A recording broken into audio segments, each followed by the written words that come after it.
హల్లెలూయా. గట్టిగా చెప్దామా? గట్టిగా చెప్పొచ్చా? సోదరుడు మిత్రుడు జార్జ్ బుష్ రాసిన పాట, అద్భుతమైన పాట పాడాం కదా, మా కాపరి అయినందున మాకు ధైర్యముగా ఉన్నది. చెప్పండి, మాకు ధైర్యముగా ఉన్నది. చేతుల పైకి చెప్పండి, మాకు ధైర్యముగా ఉన్నది. చాలామంది భయపడతా వచ్చారు. ఫోన్ కాల్ వస్తే భయపడతాం ఒక్కొక్కసారి, అప్లోడ్ ఫోన్ చేస్తే భయపడతాం ఒక్కొక్కసారి. వ్యక్తిగత జీవితాల్లో కొన్ని భయాలు ఉంటాయి, పరిస్థితులను బట్టి భయాలు ఉంటాయి, భవిష్యత్తును బట్టి భయాలు ఉంటాయి. కానీ జార్జ్ బుష్ ఏ అనుభవంలోంచి ఆ పాటను రాశాడో నాకైతే తెలియదు. కానీ ఏమని చెప్తా ఉన్నాడంటే, మా కాపరి అయినందున చెప్పండి, మాకు ధైర్యముగా ఉన్నది. చేతులు ఎత్తి చెప్దాం, మాకు ధైర్యముగా ఉన్నది. నోటి మాటతో చెప్తా ఉన్నారో లోపల నుంచి వస్తూ ఉంది అది. అద్భుతమైన మాట ఉంటుంది అందులో. ధైర్యము కోల్పోయినా పాడతారు ఎవరన్నా?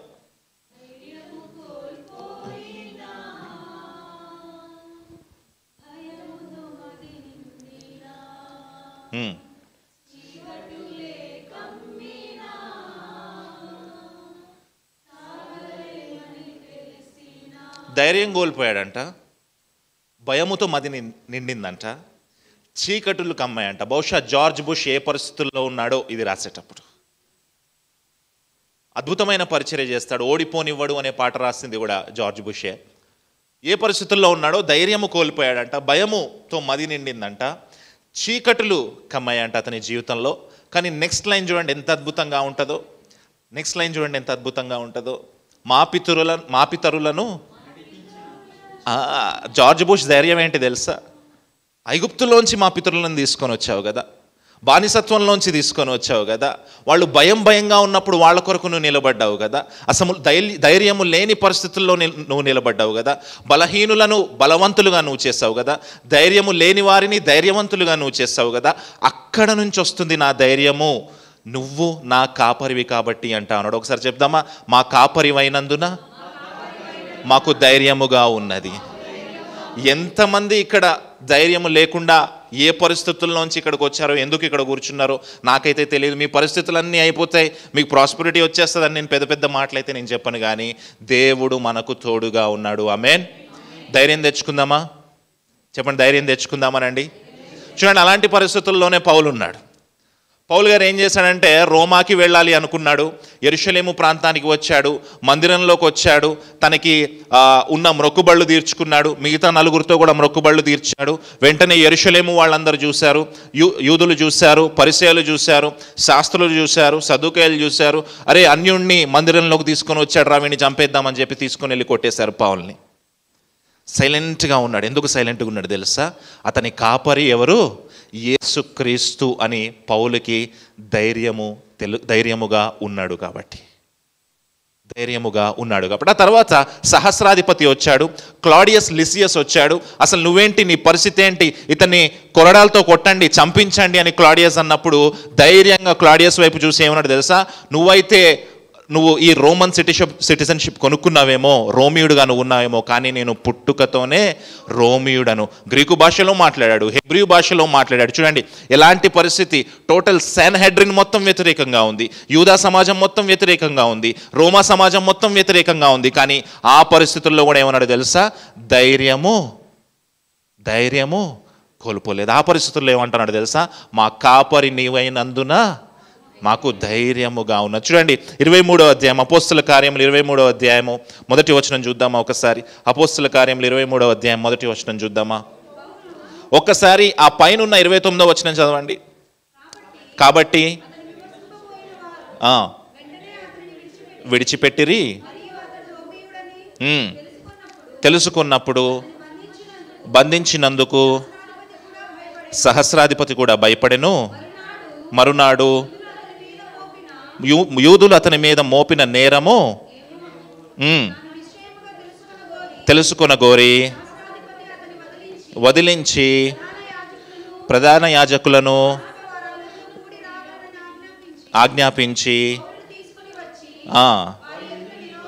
ఇప్పుడు పౌలు గారు ఎవరు ఎదుట నిల్చున్నాడు? ప్రధాన యాజకుల ఎదుట, మహాసభ వారి ఎదుట, శాస్త్రులు, పరిసయ్యులు, సద్దూకయ్యులు, ప్రధాన యాజకుల ఎదుట. టోటల్ 70 మంది ఉన్నారంట అక్కడ. ఎంతమంది? శాన్హెడ్రిన్ మొత్తం వచ్చేసింది, ఒక ప్యారలల్ గవర్నమెంట్ మొత్తం వచ్చేసింది. వాళ్ళ ముందు నించున్న పౌలు 23వ అధ్యాయం 1వ వచనంలో ఏం చేస్తా ఉన్నాడు చూడండి. పౌలు మహాసభ వారిని తేరి చూచి, ఎలా చూశాడంట? మహాసభ వారిని ఎలా చూశాడంట? చూడండి, ఎదురుగా ఏముంది? చావు కనిపిస్తూ ఉంది. శాన్హెడ్రిన్ వాళ్ళు ఏమనుకున్నారు? ఇతన్ని ఈరోజు కన్విక్ట్ చేసి ఇతన్ని చంపేయాలి అనుకున్నాడు. కానీ పౌలు వాళ్ళని ఎలా చూస్తున్నాడంట? తేరి చూచి, జాలిగా చూస్తూ ఉన్నాడంట వాళ్ళని.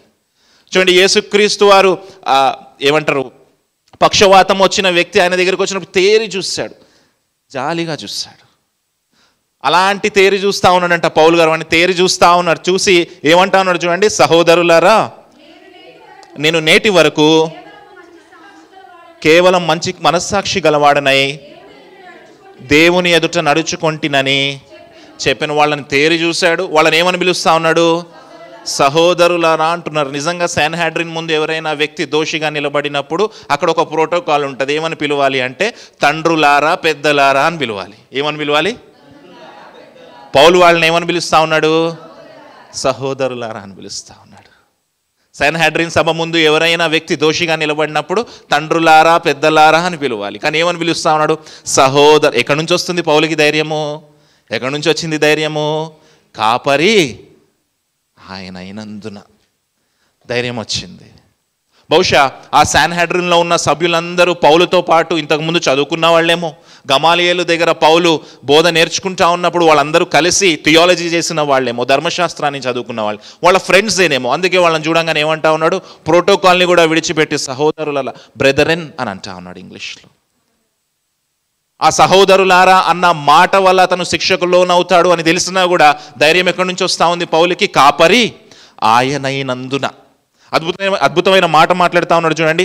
నేను నేటి వరకు కేవలము మంచి మనస్సాక్షి కలవాడనై దేవుని ఎదుట నడుచుకొంటిని. మై కాన్షియస్ ఈజ్ ప్యూర్ అంటున్నాడు. నా మనస్సాక్షి చాలా ప్యూర్గా ఉంది. నేను తప్పులు చేయలేదు అనట్లేదు, నేను పాపము చేయట్లేదు అనట్లేదు. నా కాన్షియస్ దేవుని ఎదుట చాలా ప్యూర్గా ఉంది అని పౌలు చెప్తా ఉన్నాడు. ఎంతమంది మనలో చెప్పగలం, చేయగలమా? నా కాన్షియస్ చాలా ప్యూర్గా ఉంది, నా హార్ట్ చాలా ప్యూర్గా ఉంది. ఎంతమందికి ఉంది ఆ ధైర్యం? చెప్పగలమా? చేతండి అంటే ఎంతమంది ఎత్తుతారు? నేను కూడా ఎత్తలేనేమో. Is your conscious right before God? Is your conscious right before God? పేతురు రాసిన మొదటి పత్రిక 3వ అధ్యాయం 16వ వచనం చూద్దాం. పేతురు రాసిన మొదటి పత్రిక 3వ అధ్యాయం 16వ వచనము. నిరీక్షణను గూర్చి మిమ్మల్ని హేతు అడుగు ప్రతివానికి సాత్వికముతోనూ ధైర్యముతోనూ సమాధానము చెప్పుటకు ఎల్లప్పుడూ సిద్ధముగా ఉండి ప్రతిష్ఠించుడి.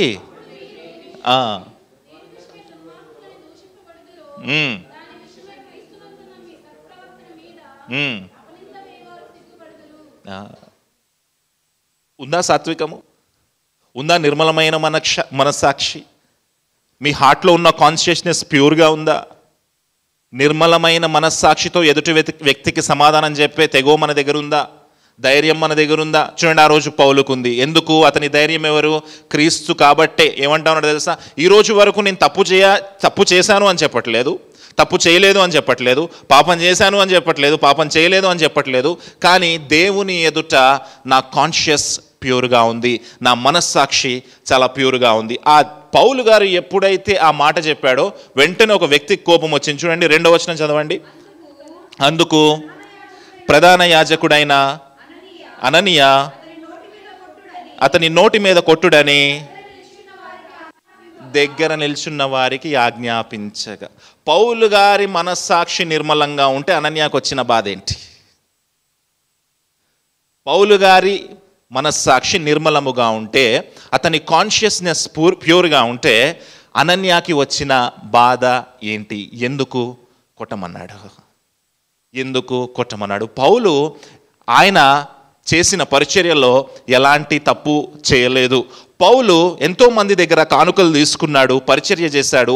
ఆ కానుకల్లో ఎప్పుడు కూడా నేను పలానా కానుక తప్పుగా వాడాను అని పౌలు జీవితంలో ఎక్కడ సాక్ష్యము లేదు. కానీ అనన్య విషయం దగ్గరకు వచ్చేసరికి ప్రధాన యాజకుడైన అనన్య దగ్గర ఉన్న పొరపాటు ఏంటంటే, ఫ్లావియస్ జోసెఫస్ అనే ఒక చరిత్రకారుడు ఏమని చెప్తాడంటే, ఆ రోజుల్లో బాగా కరెక్ట్ అయిపోయిన ప్రధాన యాజకుడు ఎవరైనా ఉన్నారు అంటే అది అనన్య. మందిరానికి వచ్చే కానుకలు దొంగలించేవాడంట, చిన్న సేవకులు వెళ్లాల్సిన కానుకలు దొంగలించేవాడంట, దశంభాగాలు దొంగలించేవాడంట. ఇప్పుడు ఆలోచన చేయండి, పౌలు గారు ఇటువైపు నించున్నాడు, నా మనస్సాక్షి నిర్మలంగా ఉంది, నేను ఖర్చు పెట్టిన ప్రతి ఒక్క కానుక పరిచర్యకు ఖర్చు పెట్టాను అని ధైర్యంగా చెప్తా ఉన్నాడు. ఇటువైపు ఉన్నాడు ఎవరు? అనన్య, దొంగ. దొంగ, కానుకలు కొట్టేసిన దొంగ. కోపం వచ్చింది. ఎందుకు ఎదుటి వ్యక్తికి కోపం వస్తుంది అంటే, నువ్వు పాపము చేయకపోయినా ఎదుటి వ్యక్తికి కోపం వస్తుంది. నేను ఇప్పుడు ఇక్కడ లేచి నేను వ్యభిచారం చేయలేదు అన్నాను అనుకోండి, ఎవరికి కోపం వస్తుంది? వ్యభిచారం చేసిన వ్యక్తికి కోపం వస్తుంది. నేను ఇక్కడ దొంగతనం చేయలేదు అన్నాను అనుకోండి, అక్కడ ఎవరికి కోపం వస్తుంది? దొంగతనం చేసిన వ్యక్తికి కోపము వస్తుంది. అదే అక్కడ జరిగింది. పౌలు గారు ఏమన్నా తెలుసా? నేను నిర్మలమైన మనస్సాక్షి కలిగి ఉన్నాను. పౌలు గారికి తెలుసు అక్కడ దొంగ నించున్నాడు, కానుకలు కొట్టేసిన దొంగ, చిన్న సేవకుల డబ్బులు కొట్టేసిన దొంగ. వెంటనే కోపం వచ్చింది ఆ దొంగకి. విచిత్రమైన విషయం ఏంటంటే, ఎవరి కోసం అనన్య పాటుపడ్డాడో తర్వాత వాళ్ళ చేతిలోనే చచ్చిపోయాడు అనన్య, అతను చేస్తున్న కరప్షన్ని బట్టి. ఎంతమంది చెప్పగలరు నిర్మలమైన మనస్సాక్షితోటి? ఎంతమంది సంఘస్థులు చెప్పగలరు? ఎన్ని సంఘాలు చెప్పగలవు? ఎంతమంది సేవకులు చెప్పగలరు మేము కానుకల్లో ఒక్క రూపాయి కూడా తప్పుగా ఉపయోగించలేదని మేము చెప్పగలము? వావ్ చర్చ్, హల్లెలూయా. నిర్మలమైన మనస్సాక్షి కలిగి. కోపం వచ్చింది. ఏమన్నాడంట? అతను నోటి మీద కొట్టమన్నాడంట. ఏమన్నాడంట? కొట్టేయొచ్చు అలాగా. ద్వితీయోపదేశకాండము 25వ అధ్యాయము మొదటి 2 వచనాలు. ద్వితీయోపదేశకాండము 25వ అధ్యాయం మొదటి 2 వచనాలు. ద్వితీయోపదేశకాండము 25వ అధ్యాయము మొదటి 2 వచనాలు. అందరు తీయండి, అందరం కలిసి చదువుదాం. మొదటి 2 వచనాలు చదవండి. మనుష్యులకు వివాదము కలిగి న్యాయసభకు వచ్చినప్పుడు న్యాయాధిపతులు విమర్శించి నీతిమంతుడిని నీతిమంతుడనియు దోషిని దోషి అనియు తీర్పు తీర్చవలెను. ఆ దోషికి శిక్షకు పాత్రుడుగా కనపడిన ఎడల న్యాయాధిపతి వాని పండుకొనబెట్టి వాని నేరము కొలది దెబ్బలు లెక్క పెట్టి తన ఎదుట వాని. ధర్మశాస్త్రం ఏం చెప్తా ఉంది? ఒక వ్యక్తి దోషి అని తీర్పు తీర్చబడిన తర్వాతే కొట్టాలి. పౌలు తీర్చబడ్డా ఇంకా దోషి అని?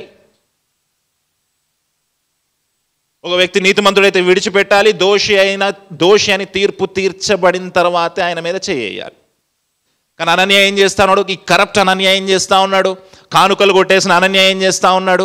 నిర్మలమైన మనస్సాక్షి కలిగిన వ్యక్తి, సాక్ష్యము కలిగిన వ్యక్తి, నీతిమంతుడిని చూసి ఏం చేస్తా ఉన్నాడు? అతను నోటి మీద కొట్టండి అంటా ఉన్నాడు. ఈరోజు క్రైస్తవ సమాజంలో జరుగుతూ ఉన్నది అదే. నీతిమంతులు నిలబడినప్పుడు వాళ్ళ మీద దాడి, సంఘములు నిలబడినప్పుడు ఆ సంఘముల మీద దాడి, సేవకులు నీతిగా నిలబడినప్పుడు వాళ్ళ మీద దాడి. దొంగలంతా బాగానే ఉన్నారు, ఎవరిని విమర్శ చేయట్లేదు, నేను ఉన్న వాస్తవాన్ని చెప్తా ఉన్నాను. నోటి మీద కొట్టుడి. కొట్టమన్నాడంట నోటి మీద. ఎందుకు కొట్టమన్నాడంటే హర్ట్ అయ్యాడు ఎక్కడో. He was hurt. అతని పరిస్థితి అతను కూర్చో, అరే నేను ఇన్ని దొంగతనాలు చేశానే, ఇన్ని కానుకలు వాడుకున్నానే. చిన్న సేవకులు, పరిచర్యకి వెళ్ళే సేవకులు, వాళ్ళకి ఇచ్చిన కానుకలు కూడా దొంగతనం చేశాడంట. ఫ్లావియస్ జోసెఫస్ రాస్తాడు. ఎంత కరప్ట్ పర్సన్ అనన్య. కోపం వచ్చింది, పౌల్ని కొట్టమన్నాడు. వెంటనే పౌలు గారి రియాక్షన్ చూడండి ఎలా ఉంది. పౌలు అతన్ని చూచి, సున్నము కొట్టిన గోడ, దేవుడు నిన్ను కొట్టును, నీవు ధర్మశాస్త్రము చొప్పున నన్ను విమర్శింప కూర్చుండి ధర్మశాస్త్రముకు విరోధముగా అనెను. దగ్గర నిలిచి ఉన్నవారు ప్రధాన యాజకుని దూషించేదవా అని అడిగిరి. పౌలు ఏమన్నాడు దానికి రెస్పాన్స్గా? అందుకు పౌలు, సహోదరులారా, ఇతడు ప్రధాన యాజకుడని తెలియలేదు. కోపం వచ్చింది పౌలు గారికి. నన్ను నోటి మీద కొట్టమంటావా? సున్నం కొట్టిన గోడ అన్నాడు. శాస్త్రాలను పరిశీలన చూసినప్పుడు యేసుక్రీస్తు వారు ఏమన్నాడు? సున్నం కొట్టిన సమాధుల్లాగా ఉన్నారు మీరు అని. పౌలు గారు ఏమన్నా? సున్నం కొట్టిన కూడా నన్ను కొట్టమంటావా? ఎవడివి నువ్వు అసలు అన్నాడు. Who are you? ధర్మశాస్త్రమునకు లోబడకుండా నేను దోషినని తీర్చబడకుండా నువ్వు ఎవరివి నాకు తీర్పు తీర్చడానికి అని క్వశ్చన్ చేస్తా ఉన్నాడు. నిజంగా పౌలు గారు చేసింది రైట్ అంటారా రాంగ్ అంటారా? పౌలు గారు చేసింది రైటా రాంగా? రైట్ అని ఎంతమంది చేయొద్దండి. కోపం రావడం సహజమే కదా, కోపం రావడం సహజమే కదా. నిర్గమకాండము 22వ అధ్యాయం 28వ వచనం. పౌలు గారు రైట్ చేశారా రాంగ్ చేశారా మనకు అర్థమవుతుంది. పౌలు గారు రైట్ చేశారా రాంగ్ చేశారా మనకు అర్థమవుతుంది. నిర్గమకాండం 22వ అధ్యాయం 28వ వచనము. నీవు దేవుని నిందింపకూడదు. ఆ లైన్ చదవండి మళ్ళీ ఒకసారి, లాస్ట్ లైన్. నీ ప్రజలలోని అధికారిని. ఇప్పుడు చేయొత్తారు కదా, అందరు చెప్పండి. పౌలు గారు రైట్ చేశారా రాంగ్ చేశారా? తిట్టకూడదు కూడా. ఇప్పుడు చెప్పండి, చేయెత్తిన వాళ్ళు రైట్ చేశారా పౌలు గారు రాంగ్ చేశారా? మీ అధికారులను నీవు శపించకూడదు, నీ అధికారులను నువ్వు తిట్టకూడదు, నీ అధికారులకు వ్యతిరేకంగా మాట్లాడకూడదు. సున్నం కొట్టిన కూడా అన్నాడు. కోపం వచ్చింది పౌలు గారికి, ఫ్లెష్లోంచి వచ్చింది మాట. వెంటనే ఏదో రాయంగానే వెంటనే కోపం వచ్చేస్తే నాకు రక్తం మరిగిపోతూ ఉంటుంది లోపల. అక్కంటది ఓకే కమ్ డౌన్. సున్నం కొట్టిన కూడా అన్నాడు. ఇదే పౌలు గారు ఏం రాస్తా ఉన్నాడు తెలుసా? కొరింథీయులకు రాసిన మొదటి పత్రిక 4వ అధ్యాయం 12వ వచనం చూద్దామా? అదే పౌలు గారు, అంత కోపం తెచ్చుకున్న పౌలు గారు, కొరింథీయులకు రాసిన మొదటి పత్రిక 4వ అధ్యాయం 12వ వచనం భలే విచిత్రంగా అనిపిస్తుంది. అయ్యా పౌలు గారు నువ్వే రాసావా ఈ మాట అన్నట్టుగా అనిపిస్తుంది. చదవండి. స్వహస్తములతో పనిచేసి కష్టపడుచున్నాము, నిందింపబడి. ఎవరు రాశారన్నమాట? ఏం లైన్ రాశాడు చూడండి. నిందింపబడి దీవించాడా? దీవించాడా? తర్వాత లైన్ చూడండి. హింసింపబడి. ఎవరు రాశారు ఈ మాట? ఎవరు రాశారు? హింసింపబడి ఓర్చుకున్నాడు. ఓర్చుకున్నాడా మరి పౌలు గారు ఇక్కడ? ఓర్చుకున్నాడా? సున్నం కొట్టిన కూడా అన్నాడు. కోపం వచ్చింది. తర్వాత తన పరిచర్య కాలంలో పశ్చాత్తాపంతో దేవుని ఎదుట సమాధాన పడ్డాడేమో. ప్రభువా నేను పొరపాటు చేశాను, ఆ రోజు నేను అలా మాట్లాడకుండా ఉండాల్సింది, ఆ రోజు నేను రైజ్ అవ్వకుండా ఉండాల్సింది, ఆ రోజు అధికారిని తిట్టకుండా ఉండాల్సింది, అధికారిని శపించకుండా ఉండాల్సింది, నీ వాక్యాన్ని నేను మీరాను, నీ ధర్మశాస్త్రాన్ని నేను మీరాను. అనుభవంలోంచి రాస్తా ఉన్నాడు. నిందింపబడి దీవించుచున్నారు, హింసింపబడి ఓర్చుకొని. ఎంతమంది నిందలు వచ్చినప్పుడు దీవిస్తూ ఉన్నారు? ఎంతమంది నిందలు వచ్చినప్పుడు దీవిస్తూ ఉన్నారు? ఎంతమంది హింసించబడినప్పుడు ఓర్చుకుంటా ఉన్నారు? కేసులు పెట్టకుండా, తిరిగి మాట్లాడకుండా.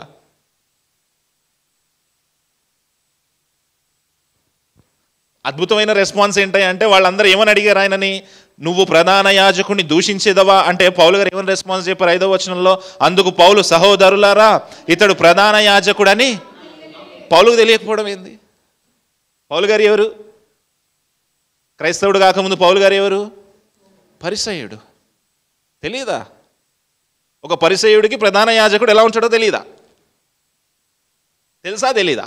కోర్టులోకి వెళ్తాం, జడ్జి ముందు కూర్చుంటాం, జడ్జి గారు ఎలా ఉంటారో ఎలా ఉండరో మనకు తెలీదా? తెలుస్తుంది కదా.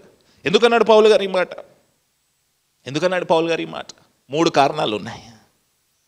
3 కారణాలు చెప్తా. మొదటి కారణము వెటకారంగా అన్నాడు. ఎలా అన్నాడు? గట్టిగా చెప్పాలి. మొదటి కారణము. రెండో కారణం ఏంటంటే పౌలు గారు క్రిస్టియానిటీలోకి వచ్చి, అప్పటికి క్రైస్తవ్యంలోకి వచ్చి 20 నుంచి 25 సంవత్సరాలు అయింది. ఎన్ని సంవత్సరాలు? 3 మిషనరీ ట్రిప్స్కి వెళ్ళాడు, అద్భుతమైన పరిచర్య చేశాడు. 25 సంవత్సరాల తర్వాత, దాదాపు 25 సంవత్సరాల తర్వాత యెరూషలేముకు వచ్చి ఆ శాన్హెడ్రిన్ ముందు నించున్నాడు. అందులో ఆ ప్రధాన యాజకుడు ఎవరో గుర్తుపట్టలేదేమో, బహుశా గుర్తుపట్టలేదేమో. మొదటి కారణం ఏంటి? వెటకారంగా తెలిసినా కూడా అన్నాడు. రెండో కారణం ఏంటి? తెలియదు పాపం, గుర్తుపట్టలేదు. మూడో కారణం ఒకటి ఉంది. గలతీయులకు రాసిన పత్రిక 4వ అధ్యాయము 14వ వచనం. గలతీయులకు రాసిన పత్రిక 4వ అధ్యాయము 14వ వచనము. అందులో ఒక స్పెసిఫిక్ కారణం అయితే కనపడదు, కానీ క్రైస్తవ చరిత్రకారులు చెప్పిన కారణం ఏంటో మీకు తెలియజేస్తా. గలతీయులకు రాసిన పత్రిక 4వ అధ్యాయము 14వ వచనం. అప్పుడు నా శరీరంలో మీకు శోధనగా ఉండిన దానిని బట్టి. చూడండి, అప్పుడు పౌలు గారి శరీరములో ఏదో శోధనగా ఉందంట. ఏంటై ఉండొచ్చు ఆ శోధన? ఏమై ఉండొచ్చు ఆ శోధన? ఏమై ఉండొచ్చు ఆ శోధన? గలతీలకు రాసిన పత్రిక 6వ అధ్యాయం 11వ వచనంలో అర్థమవుతుంది మనకి. గలతీలకు రాసిన పత్రిక 6వ అధ్యాయం 11వ వచనంలో అర్థమవుతుంది. చదువుతారా? నా స్వహస్తములతో మీకెంత పెద్ద అక్షరములతో రాయుచున్నానో. అప్పుడు ఈ లైన్ చదివి అతనికి ఏ ప్రాబ్లం ఉంది పౌలు గారికి చెప్పండి నాకు. ఏముంది? శ్రావణి చెప్పింది. ఏముంది? ఎగ్జాక్ట్లీ. పెద్ద అక్షరాలు ఎప్పుడు రాస్తాం? పెద్ద అక్షరాలు ఎప్పుడు చదువుతాం? సైట్ పెరిగినప్పుడు. బహుశా పౌలు గారి ఒక చూపు మందగించిందేమో. బహుశా, కరెక్ట్గా అని చెప్పట్లేదు నేను. గలతీలకు రాసిన పత్రిక ఏమైనా చెప్తా ఉన్నాడు, మీకు పెద్ద పెద్ద అక్షరాలతో నేను లెటర్ రాస్తాను. ఎందుకు? బహుశా చూపు మందగించిందేమో పౌలు గారికి. ఇప్పుడు ఆలోచన చేయండి. మూడు కారణాలు చెప్పాను. మొదటి కారణం ఏంటి? వెటకారంతో అన్నాడు. రెండో కారణం ఏంటి? మూడో కారణం ఏంటి? కళ్ళు కనపడట్లేదేమో. ఈ మూడిట్లో ఏదని మీరు అనుకుంటా ఉన్నారు? ఈ మూడిట్లో ఏదని మీరు అనుకుంటా ఉన్నారు? ఏదని మీరు అనుకుంటా ఉన్నారు? ఆన్సర్ చెప్పనా? ఆన్సర్ చెప్పనా? నాకు తెలియదు. పరలోకి వెళ్ళిన తర్వాత పౌలు గారిని అడుగుదాం. కావాలని అన్నాడా? మర్చిపోయాడా? గుర్తుపట్టలేదా? అప్పటికి కళ్ళు మందగించా? మనకి తెలియదు. కానీ ఏమంటా ఉన్నాడు తెలుసా? తర్వాత ధర్మశాస్త్రాన్ని గుర్తు చేస్తా ఉన్నాడు. చూడండి 5వ వచనంలో, నీ ప్రజల అధికారిని నిందింపవద్దు అని రాయబడి ఉన్నదా నేను. 6వ వచనంలోకి వద్దాం. వారిలో ఒక భాగము సదుకాయులను, మరి ఒక భాగము ఇది మాత్రం గ్రహించాడంట. ఏమని గ్రహించాడు? ప్రధాన యాజకుడిని అయితే గుర్తుపట్టలేదు సార్. ఎవరిని గుర్తుపట్టలేదు? ప్రధాన యాజకుడిని అయితే గుర్తుపట్టలేదు, కానీ సదుకాయులు ఉన్నారు, పరిసయ్యులు ఉన్నారు అని గుర్తుపట్టాడు. చూడండి, పాత నిబంధన గ్రంథంలో ఎక్కడా మనకి సద్దుకాయులు పరిసయ్యులు కనపడరు. ఎక్కడి నుంచి వచ్చారు వీళ్ళందరూ? బబులోను చెరలోకి ఇజ్రాయెల్ దేశం వెళ్ళిపోయిన తర్వాత, ఇజ్రాయెల్ ప్రజలు వెళ్ళిపోయిన తర్వాత, మందిరాన్ని కూల్చివేసిన తర్వాత దహన బలులు అర్పించడానికి ప్లేస్ లేదు వాళ్ళకి. ఎక్కడెక్కడో స్కాటర్ అయిపోయారు ఇజ్రాయెల్ ప్రజలందరూ. వాళ్ళందరూ కలిసి ఏం డిసైడ్ చేసుకున్నారు తెలుసా? మనము దహన బలులు అర్పించడానికి మనకు ప్లేస్ లేదు కాబట్టి మనం ఒక చిన్న చిన్న మందిరాలు కట్టుకుందాం. సినగాగ్ అంటాం దాన్ని ఇంగ్లీష్లో. సినగాగ్ అంటాం. సమాజ మందిరాలు కట్టుకున్నారు. ఆ సమాజ మందిరాల్లో ఏం చేశారు తెలుసా? వాళ్ళు కొన్ని గ్రూప్స్ ఫామ్ అయ్యారు, ధర్మశాస్త్రాన్ని చదివే గ్రూప్స్. అందులో ఒక గ్రూప్ వచ్చేసి శాస్త్రులు, ఒక గ్రూప్ పరిసయ్యులు, ఒక గ్రూప్ సద్దుకాయులు. ఈ పరిసయ్యులకి సద్దుకాయులకి ఎప్పుడు పడదు. పరిసయ్యులకి సద్దుకాయులకి ఎప్పుడు పడదు. ఎందుకు పడదు అంటే, పరిసయ్యులు పునరుద్ధానాన్ని నమ్ముతారు. మనిషి చనిపోయిన తర్వాత పరలోకం ఉందనే విషయాన్ని నమ్ముతారు. ఎవరు? పరిసయ్యులు. సదుకాయులు అది నమ్మరు. చనిపోయిన వ్యక్తి చనిపోతాడు, ఆత్మ ఉండదు అని నమ్ముతారు వాళ్ళు. పరిసయ్యులు దేవదూతల్ని నమ్ముతారు, సదుకాయులు దేవదూతల్ని నమ్మరు. ఈ థియాలజీ కాన్ఫ్లిక్ట్ ఉంది. ఈ థియాలజీ కాన్ఫ్లిక్ట్ ఉన్న చోట పౌలు గారు గమనించాడు. ఓకే, ఇటువైపు ఎవరున్నారు? పరిసయ్యులు. ఇటువైపు ఎవరున్నారు? సదుకాయులు. పౌలు ఎవరు ఇంతకు ముందు? వెంటనే గుర్తొచ్చింది. ఓకే, నా గ్యాంగ్ కూడా ఇక్కడే ఉంది. My gang is here. వెంటనే తెలివిగా ఏం చేశాడు చూడండి. 6వ వచనం చదువుదాం. సహోదరులారా, నేను పరిసయ్యుడను. వెంటనే గుర్తొచ్చింది పౌలు గారికి. ఏమన్నాడు వాళ్ళతోటి? ఓన్ చేసుకున్నాడు. పరిసయ్యులారా, మై గ్యాంగ్, మనమంతా ఒకటే. మనమంతా ఏదైనా ఆర్గ్యుమెంట్ వచ్చినప్పుడు చెప్తా ఉంటారు కదా, if you can't convince them confuse them అంటారు కదా. కన్విన్స్ చేయకపోతే కన్ఫ్యూజ్ చేయాలి. పౌలు అదే చేస్తా ఉన్నాడు. ఇప్పుడు 2 గ్యాంగులు కనిపించినాయి. ఈ 2 గ్యాంగుల్లో ఆయనకు దగ్గర గ్యాంగ్ ఎవరు? పరిసయ్యుడు. పరిసయ్యులతో ఏమంటాడు? మనమే, మన క్యాస్టే, మనోళ్ళమే. పరిసయ్యులారా, చదవండి. మనకున్న నిరీక్షణ గూర్చియు మృతుల పునరుద్ధానం గూర్చియు విమర్శింపబడుచున్నానని వాళ్ళతో ఏం చెప్పాడు? మనకు ఒక నిరీక్షణ ఉంది కదా, మనం పునరుద్ధానాన్ని నమ్ముతాము కదా, మనం పరలోకాన్ని నమ్ముతాం కదా, దాని గురించి ఈరోజు నన్ను తీసుకొచ్చి ఇక్కడ నించోబెట్టారయ్యా అని జాలిగా చెప్తా ఉన్నాడు పరిసయ్యులకి. రెచ్చగొడుతున్నాడు వాళ్ళని. తర్వాత ఏం జరిగింది చూడండి. 7వ వచనం చూడండి. అతడు అలాగూ చెప్పినప్పుడు పరిసయ్యులకును సదుకాయులకును కలహము పుట్టినందున ఆ సమూహము 2 పక్షము కొట్టుకున్నారంటే ఇద్దరు. When you can't convince them, confuse them. నిలబడ్డా ఏమన్నాడు? ఈ మనం ఒకటే కదా, మనం సేమ్ క్యాస్ట్, మనం సేమ్ రిలీజియన్, మనం పునరుద్ధానాన్ని నమ్ముతాం కదా. చూసారా, నేను పునరుద్ధానాన్ని నమ్మినందుకు ఈరోజు జైల్లో ఇక్కడ నిలబడ్డాను అనగానే పరిసయ్యులకు కోపం వచ్చేసింది. అప్పటి వరకు కలిసి పౌలు గారిని కొట్టడానికి వచ్చిన వాళ్ళు పరిసయ్యులు సద్దుకాయలు ఇప్పుడు వీళ్ళు కొట్టుకుంటున్నారు. దేవుని కార్యం అంత గొప్పగా ఉంటుంది. హల్లెలూయా. రెడీ చెప్దామా? ఏ గ్రూపులు అయితే కలిసి నిన్ను పడగొట్టడానికి వస్తాయో ఆ గ్రూపులే పడిపోతాయి. ఆమేన్. ఏ గ్రూపులు అయితే కలిసి నిన్ను అవమానపరచడానికి వస్తాయో ఆ గ్రూపుల్లో వాళ్ళల్లో వాళ్ళే కొట్టుకుంటారు. ఆమేన్.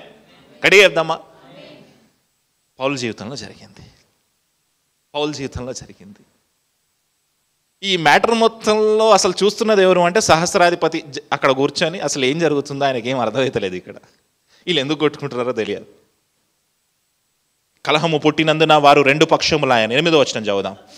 సదుకైలు పునరుద్ధానము లేదనియు దేవదూత అయినను ఆత్మ అయినయు లేదనియు చెప్పుదురు గాని పరిసయ్యులు రెండు కలవని ఒప్పుకుందురు. ఏ పాయింట్ అక్కడ వేస్తే వాళ్ళిద్దరికి గొడవ జరుగుతుందో కరెక్ట్గా ఆ పాయింట్ వేశాడు పౌలు గారు. కొట్టుకున్నారు. 9వ వచనం చూద్దాం. అప్పుడు పెద్ద గొల్ల పుట్టెను. పరిసయ్యుల పక్షముగా శాస్త్రులలో కొందరు లేచి, ఈ మనుష్యుని యందు ఏ దోషము మాకు కనపడలేదు. ఎవరు చెప్తున్నారు ఈ మాట? వీళ్ళందరూ ఎందుకు వచ్చారు అక్కడికి? అతన్ని దోషిగా తీర్పు తీర్చడానికి వచ్చారు. ఆ వ్యక్తిని దోషిగా తీర్పు తీర్చడానికి వచ్చిన వ్యక్తులు పౌలు గురించి ఏమని సాక్ష్యం పలుకుతా ఉన్నారో తెలుసా? ఈ వ్యక్తిలో మాకు ఏ దోషము కనపడలేదు. తమ్ముడు చెల్లి, ఎవరైనా అన్యాయంగా తీర్పు తీరుస్తూ ఉన్నారా? నీకు అన్యాయంగా కోర్టులకు లాగుతా ఉన్నారా? అన్యాయముగా నీ పక్షమున తప్పుడు సాక్ష్యాలు పలుకుతా ఉన్నారా? ఒక టైం రాబోతా ఉంది. ధైర్యముగా ఉండు. చెప్పండి, ధైర్యముగా ఉందాం. గట్టిగా చెప్దాం, ధైర్యముగా ఉందాం. మీ పక్క వ్యక్తికి చెప్పండి, ధైర్యముగా ఉండు అని. గట్టిగా చెప్పండి, ధైర్యముగా ఉండండి. ఒక టైం రాబోతా ఉంది. ఎవరైతే నిన్ను దోషిగా చిత్రీకరించాలనుకున్నారో వాళ్ళే లేచి ఈ వ్యక్తిలో మాకే దోషము లేదు అని చెప్పుదురు గాక. ఇంకా గట్టిగా చెప్దామా? తర్వాత ఇంకో అద్భుతమైన సాక్ష్యం చెప్తారు చూడండి పౌలు గురించి. వాళ్ళు ఒక ఆత్మ అయినను దేవదూత అయినను మాట్లాడి ఉండవచ్చునని పౌలు గారిలో దేవదూత కనిపించింది వాళ్ళకి. అప్పటి వరకు వీళ్ళందరూ ఏం చేశారు? గ్యాంగ్ 70 మంది వచ్చారు. పౌలు గారిని చంపాలనుకున్నారు. పౌలు గారిని చెరసాలలో వేయించాలనుకున్నారు, కొట్టించాలనుకున్నారు, క్యాపిటల్ పనిష్మెంట్ వేయించాలనుకున్నారు. పౌలు గారు వేసిన ఒకే ఒక్క trick, when you can't convince them, confuse them. వెంటనే వాళ్ళందరూ ఏమన్నారు? ఈ వ్యక్తులు అసలు దోషం, ఇతను ఎవరో తెలుసా మీకు? ఇతను దేవదూత అంటున్నారు.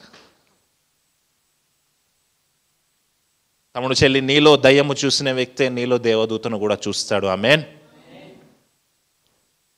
ఆ రోజు పౌలు విషయంలో దేవుడు ఆ సాక్ష్యాన్ని పలికించాడు. ఎందుకు తెలుసా పౌలు అంత ధైర్యంగా అక్కడ ఎలా నిలబడాడు తెలుసా? మా కాపరివైనందున. పాడదామా ఒకసారి అలా అయినా?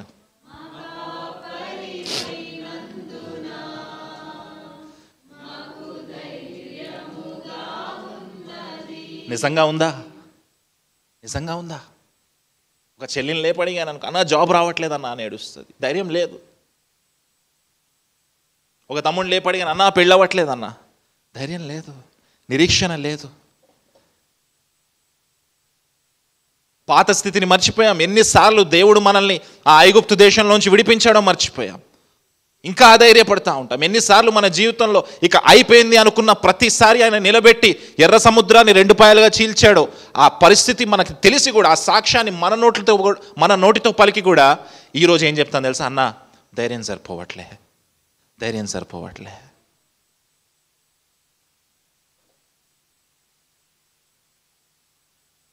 అందుకే జార్జ్ బుష్ ఏమంటున్నాడో తెలుసా? భక్తుడు ఏమంటున్నాడో తెలుసా? మా పితరులను నడిపించిన మీ సామర్థ్యము. తమ్ముడు చెల్లి, తెలుసా దేవుని సామర్థ్యము మీకు? Do you know what God is capable of? Do you know? God is capable of this. ఆయన సామర్థ్యం ఇది. నిన్ను చంపడానికి వచ్చిన వాళ్ళు నీలో దేవదూతను చూద్దురుగాక. నీలో దోషము ఎంచాలని వచ్చిన వాళ్ళు నీలో ఏ దోషం లేదని సాక్ష్యం పలుకుదురుగాక. నేను అవమానపరిచిన వారు నీకు ఆశీర్వాద వచనాలు పలుకుదురుగాక.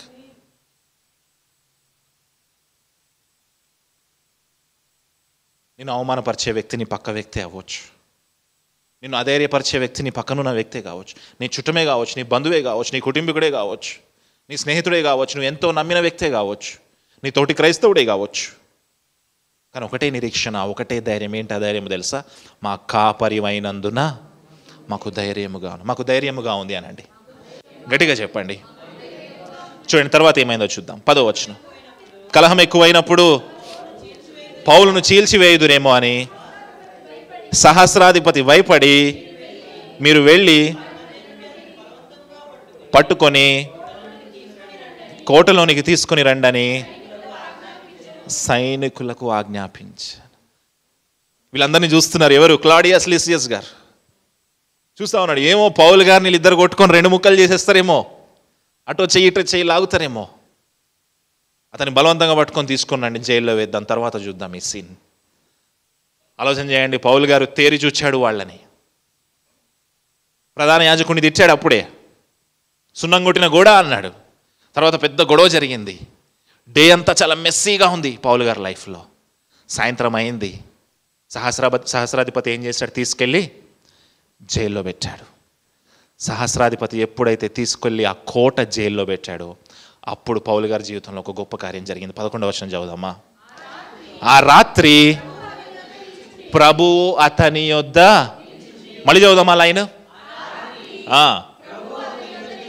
మళ్ళీ చదువుదామా. ప్రభువు అతని యొద్ద ఎవరు నిల్చున్నారంట? యేసుక్రీస్తు వచ్చాడంట పౌలు దగ్గరికి. It was such a messy day. గొడవ పొద్దున్న నుంచి సాయంత్రం వరకు. వెళ్ళి జైలు సెల్లో కూర్చున్నాడంట పౌలు. ఆ రాత్రి, that solo point of time ఎవరు వచ్చారంట? ప్రభు వచ్చాడంట. సాధు సుందర్ సింగ్ గారి బుక్ ఎంతమంది చదివారో తెలియదు కానీ టిబెట్ ప్రాంతంలో పరిచర్య చేస్తూ ఉన్నప్పుడు వీధి సువార్త చేస్తూ కరపత్రాలు పంచుతూ ఉన్నప్పుడు తీసుకెళ్ళి ఒక బావిలో పాడేశారంట ఆయన, చీకటి బావిలో. ఆ చీకటి బావిలో పాడేసినప్పుడు చుట్టూరు చూస్తే ఎముకలే ఉన్నాయంట. అంతకుముందు చాలామందిని పాడేసి చనిపోయి కుళ్ళిపోయిన శవాలు ఉన్నాయి అందులో. ప్రార్థన చేస్తూ ఉన్నాడు. 3 రోజులు ప్రార్థన చేశాడు. ఒకరోజు నైట్ అంతా ప్రార్థన చేస్తూ ఉన్నాడు. తెల్లవారుజామున 3 గంటలకి పైన బావి ఎవరో తెరిచారంట, తాళం తెరిచారంట. మెల్లగా తాడేశారంట. తాడుతోటి పైకెళ్ళి బయటకు వచ్చేసాడు. విచిత్రమైన విషయం ఏంటి తెలుసా? ఆ బావి తాళము ఆ కోటలో ఒకే ఒక్క వ్యక్తి దగ్గర ఉంటుందంట. ఎవరైతే ఆయనను బావిలో పాడేయమని శిక్ష వేస్తున్నా ఆయన దగ్గరే ఉంటుందంట. మరి ఈ వ్యక్తి ఎవరు? విడిపించిన వ్యక్తి ఎవరు? ఆ రోజు సాధు సుందర్ సింగ్ గారిని యేసుక్రీస్తు దర్శించాడు. ఆయన విడిపించాడు. హల్లెలూయా. చూడండి, ప్రభువు దర్శించి, ప్రభువు అక్కడ నిలుచుండి, పౌలు ఆ పరిస్థితుల్లో ఉన్నప్పుడు ప్రభు దర్శించాడు. జైల్లో ఉన్నప్పుడు ప్రభు దర్శించాడు. ధైర్యం కోల్పోతా ఉన్నావా? పరిస్థితి కష్టంగా ఉందా? నైట్ నిద్ర పట్టట్లేదా? ప్రార్థనలో కన్నీళ్ళు తప్ప ఇంకేం రావట్లేదా? ప్రభువు మిమ్మల్ని దర్శించునుగాక. పౌలుని దర్శించిన ప్రభువు మిమ్మల్ని కూడా మనల్ని కూడా దర్శించునుగాక. గట్టిగా చెప్దామా? చూడండి, ప్రభువు దర్శించి. మత్తయి సువార్త 28వ అధ్యాయం 20వ వచనము. మత్తయి సువార్త 28వ అధ్యాయము 20వ వచనము.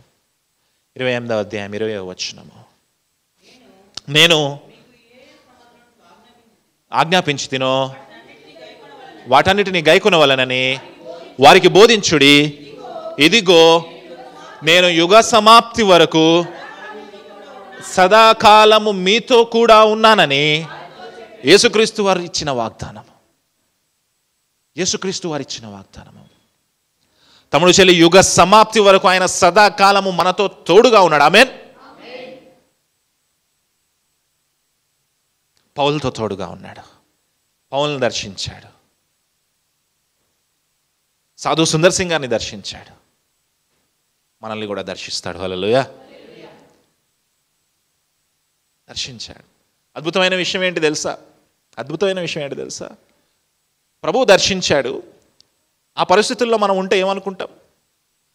పౌలు పరిస్థితుల్లో మనం ఉంటే మనం ఇమీడియట్గా ఏం కోరుకుంటాం? విడిపించాలి అనుకుంటాం కదా. కానీ విడిపించాడు ఆ ప్రభు. చూడండి ఒక్కసారి 11వ వచనం చూడండి. ఏం చెప్పాడు? గట్టిగా చెప్పండి. ధైర్యముగా ఉండుము. జార్జ్ బుష్ రాసిన పాట ఏం రాశాడు? మా కాపరివైనందున యేసుక్రీస్తు పౌల్ని విజిట్ చేసి ఏం చెప్తున్నాడు తెలుసా? ధైర్యముగా ఉండుము. ఈరోజు దేవుడు నీతో చెప్తా ఉన్నాడు, నీతో మాట్లాడుతూ ఉన్నాడు. తమ్ముడు చెల్లి నాతో కూడా మాట్లాడుతూ ఉన్నాడు. మీకు మొదట్లోనే చెప్పాను, మీ పరిస్థితులన్నీ తీరిపోతాయి, మీ అప్పులు తీరిపోతాయి, మీ కష్టాలు తీరిపోతాయి, మీకు పెద్ద పెద్ద మ్యాన్షన్లు వస్తాయి. ఏమి నేను చెప్పను, పెద్ద పెద్ద మాటలు నేను చెప్పను. దేవుడు తన చిత్తంలో తన ప్రణాళికలో మీకు అనుగ్రహిస్తాడు.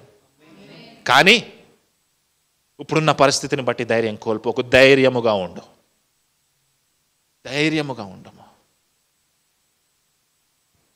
బహుశా ఈ వచనాన్ని చూస్తూ ఉన్నాడేమో సోదరుడు జార్జ్ బుష్.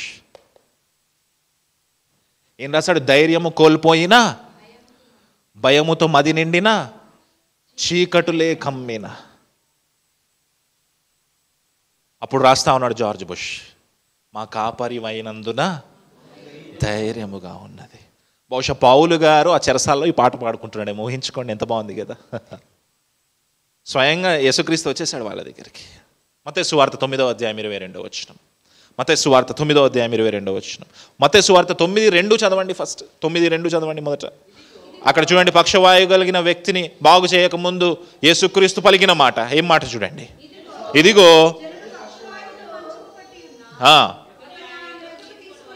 తీసుకుని వచ్చిరి, యేసు వారి విశ్వాసమును చూచి, కుమారుడా ధైర్యముగా ఉండుము. ఏం చెప్పాడు? పౌలుతో ఏం చెప్పాడు యేసుక్రీస్తు వారు? ధైర్యము. పక్షవాయువు కలిగిన వ్యక్తితో ఏం చెప్పాడు? నీతో కూడా ఈరోజు చెప్తున్నాడు, ధైర్యముగా ఉండు. 22వ వచనం చదవండి ఒకసారి. యేసు వెనుకకు తిరిగి, కుమారి 12 సంవత్సరాల నుంచి రక్తస్రావము కలిగిన స్త్రీ, 12 సంవత్సరాల నుంచి రక్తస్రావము కలిగిన స్త్రీ ఏం చెప్తున్నాడు? ఆ కుమారి ఏమో ఎలా ఉండమన్నాడు? ధైర్యముగా ఉండమన్నాడు. పౌలుతో ఏం చెప్పాడు? ధైర్యముగా. పక్షవాయువు కలిగిన వ్యక్తితో ఏం చెప్పాడు? రక్తస్రావము కలిగిన స్త్రీతో ఏం చెప్పాడు? 14వ అధ్యాయం 27వ వచనం. మత్తయి సువార్త 14వ అధ్యాయం 27వ వచనము. 14వ అధ్యాయం 27వ వచనం. వెంటనే యేసు శిష్యులతో చెప్తున్నాడు. భయపడుతున్నారంట శిష్యులు. ఆ సందర్భంలో ఏం చెప్తున్నాడు తెలుసా? ధైర్యము తెచ్చుకోండి. పౌలు గారితో ఏం చెప్పాడు ఆయన? ధైర్యముగా ఉండు. పక్షవాయువు కలిగిన వ్యక్తితో ఏం చెప్పాడు? శిష్యులతో ఏం చెప్పాడు? రక్తస్రావము కలిగిన స్త్రీతో ఏం చెప్పాడు? నీతో నాతో కూడా ఈరోజు అదే చెప్తా ఉన్నాడు, ధైర్యముగా ఉండము. యోహాను సువార్త 16వ అధ్యాయం 33వ వచనం. యోహాను సువార్త 16వ అధ్యాయం 33వ వచనం. నా యందు నీకు సమాధానము కలుగునట్లు ఈ మాటలు మీతో చెప్పుచున్నాను. లోకములో మీకు శ్రమ కలుగును, ఆయనను ధైర్యంగా ఉండండి. God is with us. ధైర్యంగా ఉండండి. God is with us. లూకాసు వార్త 8వ అధ్యాయం 48వ వచనం. లూకాసు వార్త 8వ అధ్యాయం 48వ వచనం. లూకాసు వార్త 8వ అధ్యాయం 48వ వచనం. అందుకు ఆయన, కుమారి నీ విశ్వాసము నిన్ను స్వస్థపరచెను చెప్పెను.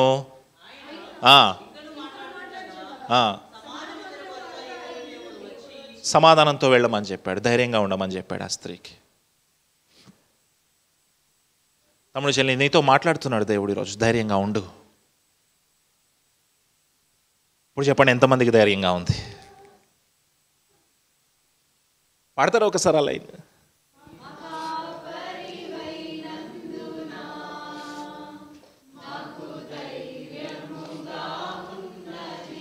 నిజంగా ఉందా తమ్ముడు చెల్లి? అది ప్రశ్న. నిజంగా ఉందా తమ్ముడు చెల్లి? అది ప్రశ్న. ధైర్యంగా ఉందా? ఒకవేళ ధైర్యము కోల్పోయి నీవు ఇక్కడికి వస్తే గనక, నిరీక్షణ లేకుండా నీవు ఇక్కడికి వస్తే గనక, భయపడకు, ధైర్యముగా ఉండు. ప్రభువు నీతో తోడుగా ఉన్నాడు. ఆ రోజు పౌలుతో తోడుగా ఉన్న ప్రభువు ఈరోజు నీతో తోడుగా ఉండడానికి ఇష్టపడతాను. మీకు విచిత్రమైన విషయం ఏంటి తెలుసా? పౌలు గారిని అసలు విడిపించలేదు. అక్కడి నుంచి విడిపించడానికి రాలేదు ఆయన, ధైర్యం చెప్పడానికి వచ్చాడు. చాలామంది చెప్తారు, ఏమని చెప్తారు తెలుసా? చెల్లి నా దగ్గరకు వచ్చి, అన్న ఇంత ఇబ్బంది ఉంది అంటే ప్రభు నామంలోని అంత తీరిపోవును గాక ఆమేన్ అని ప్రార్థన చేస్తారు. తీరిపోతాయి, దేవుడు సమర్థుడే, ఆయన చిత్తములో ఆయన ప్రణాళికలో తీరిపోతాయి నీ సమస్యలు. కానీ దానికంటే ముందు ఆ శ్రమలో, ఆ బాధలో, ఆ కష్టంలో ధైర్యంగా నిలబడడం దేవుడు నీకు నేర్పిస్తాడు. ధైర్యంగా నిలబడింది. పేతురు ఇలాగే చెరసాల్లో ఉన్నాడు. సంఘమంతా ఏకాత్మతో ప్రార్థన చేసినప్పుడు చెరసాల గోడలు బ్రదలే బయటికి నడుచుకుంటూ వెళ్ళిపోయాడు. దేవదూత తీసుకెళ్ళిపోయింది ఆయన బయటికి. పౌలు జీవితంలో కూడా జరగవచ్చు కదా అది. పౌలు జీవితంలో జరగవచ్చు కదా అది. కానీ యేసుక్రీస్తు వారు ఏం చెప్తున్నాడు తెలుసా? నేను ఇప్పుడున్న నీ పరిస్థితిని బాగు చేయడానికి రాలేదు, కానీ నీకు ధైర్యము చెప్పడానికి వచ్చాను. నెక్స్ట్ 5 years పౌలు గారు జైల్లోనే ఉంటాడు. నెక్స్ట్ 5 years ఈ కోర్టు నుంచి ఆ కోర్టుకి, ఆ కోర్టు నుంచి ఈ కోర్టుకి, ఆ గవర్నర్ దగ్గర నుంచి ఈ గవర్నర్ దగ్గరికి, ఈ గవర్నర్ దగ్గర నుంచి ఆ రాజు దగ్గరికి. నెక్స్ట్ 5 years జైల్లోనే ఉంటాడు. ఈ పరిస్థితులన్నీ నీ జీవితంలో వస్తాయి, ధైర్యంగా నిలబడు అని ధైర్యం చెప్పడానికి వచ్చాడు యేసుక్రీస్తు వారు. చదవండి, తర్వాత వచ్చిన చదవండి. యెరూషలేములో నన్ను గూర్చి నీవేలాగు సాక్ష్యం ఇచ్చితివో అలాగున రోమాలో కూడా సాక్ష్యమియ్యవలసి ఉన్నదని చెప్పాను. గుర్తుందా? పౌలు గారు ఎప్పుడు తన ఫేస్ ఎటువైపు ఉంది?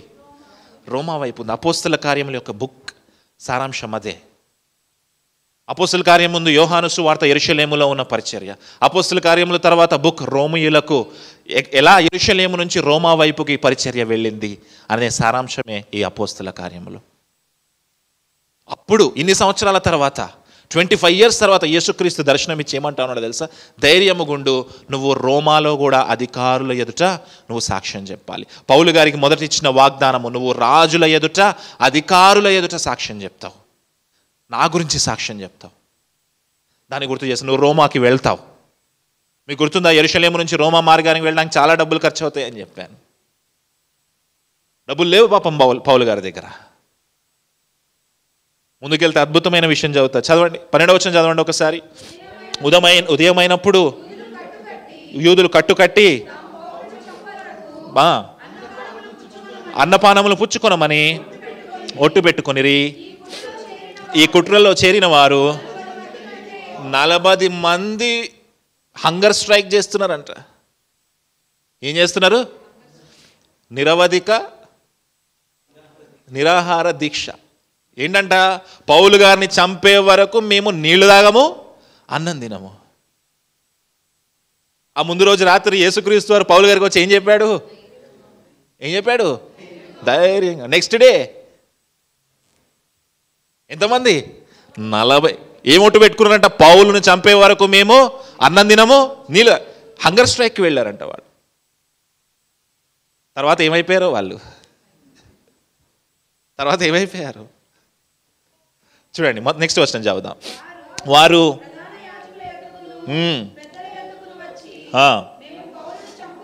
చంపు వరకు ఏమీ రుచి చూడమని ఒట్టు పెట్టుకొని ఉన్నాము.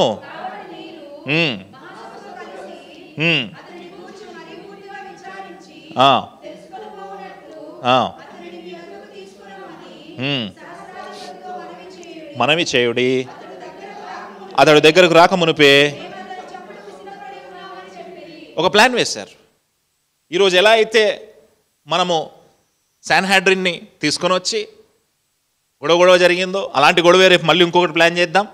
ఆ గొడవ మధ్యలో పౌలు గారిని చంపేస్తాం. ఆయనను చంపేంత వరకు మేము నీళ్ళలాగము, అన్నం తినము. ఇప్పుడు చూడండి, ఆ రోజు రాత్రి యేసుక్రీస్తు వచ్చి ఏం చెప్పాడు పౌలు గారికి? ధైర్యంగా ఉండు. నెక్స్ట్ డే సీన్ ఏంటి? ఆ రాత్రి జరుగుతున్న సీన్ ఇది. నెక్స్ట్ డే జరగాల్సిన విషయం చూడండి, ఆలోచన చేయండి. ఈరోజు రాత్రి యేసుక్రీస్తు నా దగ్గరికి వచ్చారు, అన్వేష్ నువ్వు ధైర్యంగా ఉండని చెప్పారు. ఆ రోజు వాట్సాప్లో ఒక మెసేజ్ వచ్చింది, అరే అన్వేష్గా నువ్వు నీ అపార్ట్మెంట్లోంచి నీ బయటకు రాగానే వేసేస్తామన్నాడు ఒకడు. ఇప్పుడు నా ఆలోచన చూడండి, వస్తుందా నాకు అప్పుడు ఆ పాట? వస్తుందా పాట? అప్పుడు పాడగలవా ఆ పాట? పాడతారా ఒకసారి?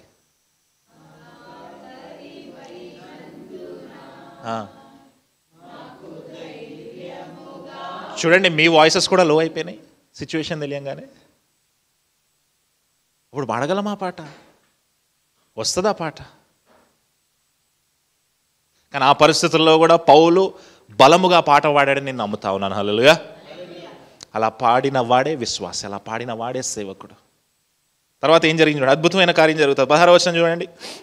అయితే ఎవరంట? ఎవరు? మేనల్లుడు అంటే ఎవరు? అక్క కొడుకో చెల్లి కొడుకో అయి ఉంటాడు కదా. పౌలుకి అక్క ఉందా? ఎక్కడి నుంచి వచ్చాడు ఈ మేనల్లుడు?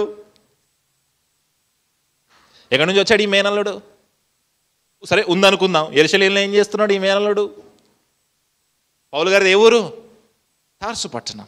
కిలికియా ప్రావిన్స్లో ఉన్న, సిలిసియా ప్రావిన్స్లో ఉన్న తార్సు పట్టణం. అక్కడి నుంచి యెరూషలేములో ఏం చేస్తున్నాడు ఈ పిల్లోడు ఆ టైంలో? నిజంగా పౌలు గారికి హక్కు ఉందా? ఎక్కడైనా చదివామా? లేదు. We don't know. ఈ మేనల్లుడు ఎక్కడి నుంచి వచ్చాడు? We don't know. ఎందుకు యెరూషలేములో అదే టైంలో ఉన్నాడు? We don't know. బహుశా మేనమామని చూసి మేనమామ ఎలా అయితే పరిసయ్యుడు అయ్యాడో నేను కూడా అలాగే పరిసయ్యుడిని అయ్యాలని కంకణం కట్టుకొని వచ్చి ధర్మశాస్త్రం నేర్చుకుంటా అన్నాడేమో వాళ్ళ దగ్గర. దీనికి ఆన్సర్ నాకు తెలియదు. ఎప్పుడు తెలుసుకుందాం? అక్కడ పౌలు గారిని ఎదుర్కొన్నప్పుడు ఆయన అడుగుదాం, అయ్యా మీకు హక్కుందా? ఆవిడ పేరేంటి? మీ మేనల్లుడు పేరేంటి? మేనల్లుడు గురించి రాయబడింది బైబిల్లో, కానీ ఆయన ఎవరో తెలియదు మనకి. మేనల్లుడు వచ్చాడంట. ఏం చేశాడు చూడండి మేనల్లుడు. వారి పొంచి ఉన్నారని విని వచ్చి కోటలో ప్రవేశించి పౌలుకి ఆ సంగతి చెప్పాను. జైల్లో ఉన్న పౌలు, కోటలో ఉన్న పౌలుకి ఆ విషయం చెప్పాడంట. మామా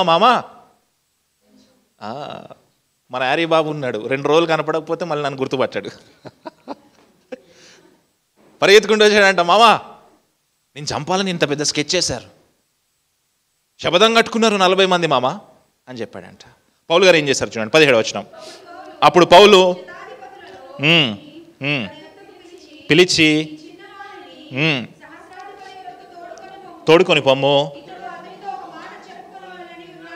శతాధిపతిని పిలిచాడు. శతాధిపతి అంటే 100 మందికి 100 మంది ఉన్న రెజిమెంట్కి, సహస్రాధిపతి అంటే 1000 మంది ఉన్న రెజిమెంట్కి తీసుకొని వెళ్ళమన్నాడు. తర్వాత వచ్చిన చదువుదాం.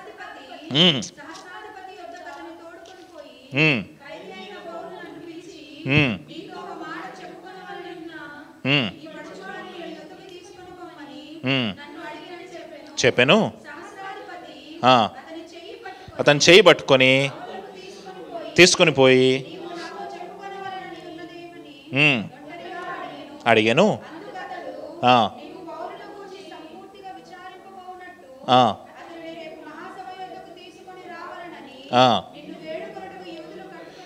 కట్టుకట్టి ఉన్నారు, సమ్మతింపవద్దు. పొంచి ఉన్నారు, ఒట్టు పెట్టుకొని ఉన్నారు. చెప్పాను. సహస్రాధిపతి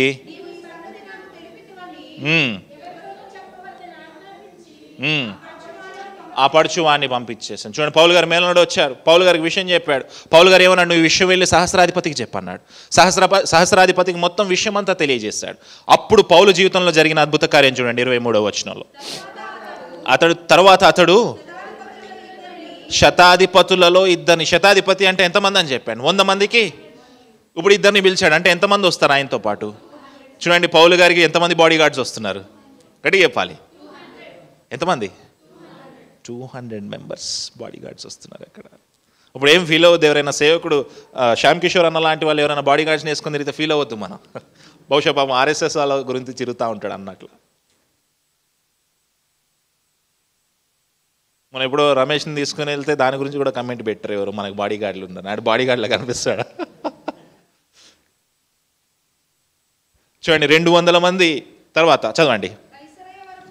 కైసరియా వరకు వెళ్ళుటకు 200 మంది సైనికులను, 70 మంది గుర్రపు రౌతులను, 200 మంది ఈటెల వారిని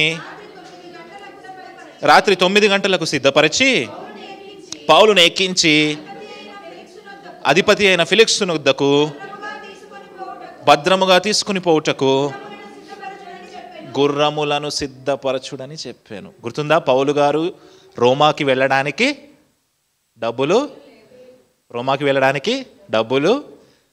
కానీ పౌలు గారు రోమాకి వెళ్ళడానికి తన మనస్సును స్థిరపరచుకున్నాడు. ఇప్పుడు చూడండి, డబ్బులు లేని పౌలుకి జర్నీ కాస్ట్ ఎవరు అరేంజ్ చేస్తున్నారు?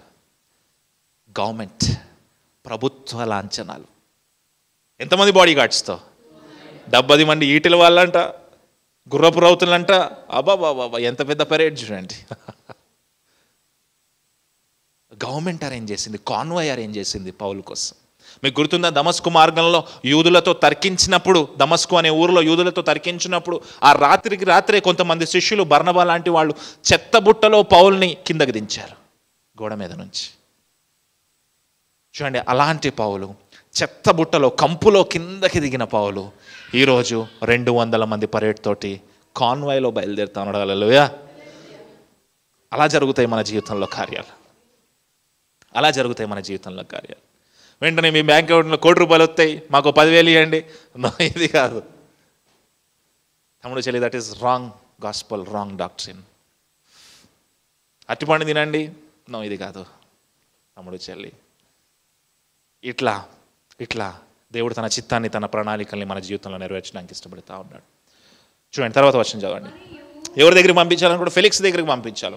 కైసరియా అనే ప్రాంతానికి గవర్నర్ అతను, యూదయ అనే ప్రాంతానికి గవర్నర్ అతను. నిజానికి ఫెలిక్స్ అనే వ్యక్తి ఒక బానిస, రోమియా రాజ్యంలో బానిసగా ఉన్నాడు. ఫ్లావియస్ జోసెఫస్ రాసిన బుక్ చదివినప్పుడు అర్థమవుతుంది. ఒక బానిసను విడిపించి గవర్నర్గా చేశారు. ఎందుకంటే ఫెలిక్స్ వాళ్ళ అన్న రాజు దగ్గర పనిచేసేవాడంట. మా తమ్ముడిని విడిపించండి, బానిసత్వంలోంచి విడిపించండి, ఒక జాబ్ ఇవ్వండి అంటే గవర్నర్ని చేశాడు.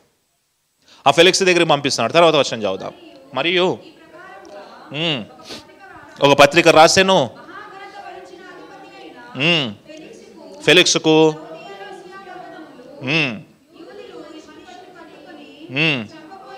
చంపగోరినప్పుడు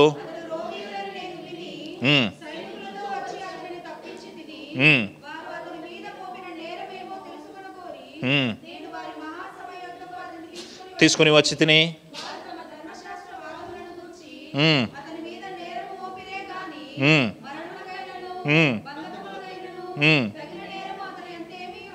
కనపరచలేదు. అయితే వారు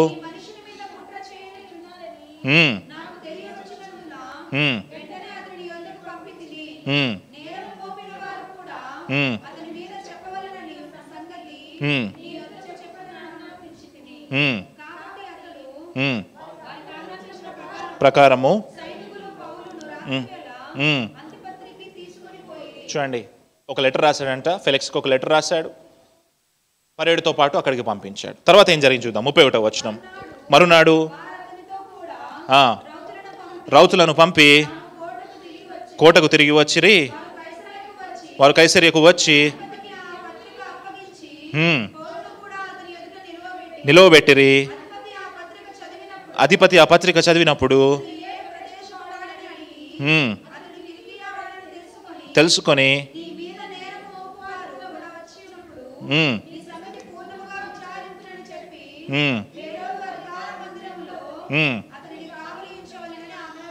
కావలి ఉంచనని ఆజ్ఞాపించాను. పౌలు గారు అక్కడి నుంచి తప్పించబడి కైసరియా ప్రాంతానికి వెళ్ళిపోయాడు.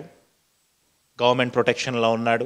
ఇప్పుడు ఆలోచన చేయండి, ఒక 40 మంది ఏం చెప్పారు? హంగర్ స్ట్రైక్ చేశారు కదా. ఇప్పుడు వాళ్ళ పరిస్థితి ఏంటి ఆలోచన చేయండి. అయితే ఆ టైం నుంచి నెక్స్ట్ 5 years ఇందాక మీకు చెప్పినట్టుగా పౌలు గారు రకరకాల జైల్స్లో ఉంటాడు. ఒక 2 సంవత్సరాలు కైసరియాలో హోమ్ అరెస్ట్లో ఉంటాడు.